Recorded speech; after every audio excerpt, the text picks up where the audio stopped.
ચલ કેવી મજા આવી? મૂવી કેવું હતું? સવારે નવકારસી કેવી હતી? જમવાનું કેવું હતું? ગુરુદેવના દર્શન સરસ થયા?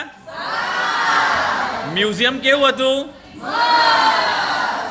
અંગુર પ્રભાભાઈ માસદીજીના દર્શન કેવા રહ્યા? બસ કેવી હતી? તડકો કેવો લાગ્યો? સમ્યક જ્ઞાન શાળાના બાળકો માટે અમે દર્શન યાત્રા કમ પિકનિકનું આયોજન કર્યું. વડોદરામાં સુભનપુરા ઉપાશ્રય ખાતે આચાર્ય ભગવંત શ્રી સરદાર ગુરુના દર્શન કરવા. અમદાવાદથી વડોદરા ગયા એટલે સૌથી પહેલાં બાળકોને ત્યાં નૌકાશી વાપરી, પછી વાંચણીનો લાભ લીધો, સરદાર ગુરુના આશીર્વચન અને માંગલિક અને બપોરનું જમવાનું પણ ત્યાં હતું. પ્રશંસનીય છે ત્યાંના સંઘનો સેવાભાવ. બાળકોને ધ્યાનમાં રાખીને એ લોકોએ મેનુ બનાવ્યું હતું. સવારે નૌકાશીની અંદર પૌવા, ઇડલી સંભાર અને કેક હતી, જ્યારે બપોરના જમવામાં મેંગો, મઠો, રવાનો શીરો, ચાઇનીઝ સમોસા, કેળાની ચિપ્સ. બાળકોને મજા પડી ગઈ અને પ્રશંસનીય છે એ લોકોનો ઉત્સાહ, ઉમંગ અને સેવાભાવ. એ લોકોની ટીમ ખૂબ જ સરસ રીતે આગતા સાગતા કરવી. અમદાવાદથી અમારા જૈન શાળાના બાળકો ગયા હતા તેમની.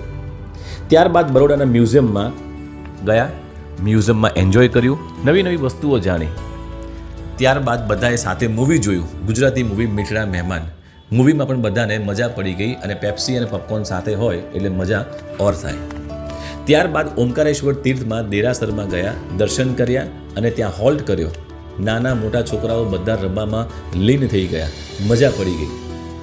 ત્યારબાદ રિટર્ન અમદાવાદ આવતા હતા. બસની અંદર મ્યુઝિક, મસ્તી અને છેલ્લે ટીચરોએ આઈસ્ક્રીમ પાર્ટીનું આયોજન કર્યું હતું બધા જ બાળકો માટે. સાથે ભોજન કર્યું અને આ રીતે એક સુંદર મજાના પિકનિકનું આયોજન કર્યું. પિકનિક નો મેઇન પર્પઝ હોય છે બધાને સાથે સમય વિતાવો, નાના મોટા થઈ જાય, મોટા નાના થઈ જાય, એકબીજા સાથે હળીભળીને રહે, યુનિટી, બોન્ડિંગ સારું થાય, એ છે મેઇન પર્પઝ પિકનિકનો. આ સફળ પિકનિકના આયોજન બદલ મેમનગર સંઘના આભારી છીએ કે તેમના સાથ સહકાર વગર આ શક્ય નહોતું. જય જિનેન્દ્ર.